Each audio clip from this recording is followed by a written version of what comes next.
The city of Oshawa, just outside Toronto, has a long auto manufacturing history, some of which is on display at the Canadian Automotive Museum.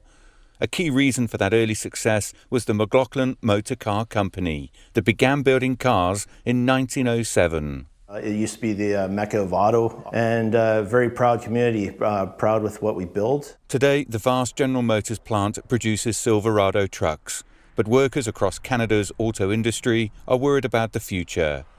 The US President Donald Trump has threatened tariffs on all Canadian goods, and that includes American brands built in Canada.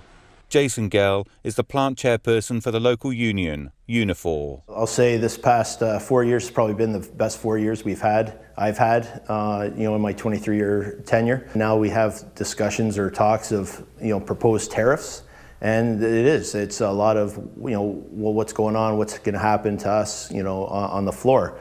The auto industry is a key economic engine for Canada, worth more than $50 billion in exports.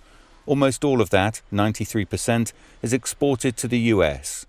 David Soberman is a professor at the Rotman School of Management, University of Toronto. 70% of our trade goes to the US, probably between $300 and $400 billion a year. And certain sectors especially are extremely integrated, and the automobile sector is one of them. It just doesn't make any economic sense, and it's going to be extremely difficult for the Canadian economy, but also for Canadian workers. For workers at this plant, like those at factories across Canada, the spectre of US tariffs has caused deep concern.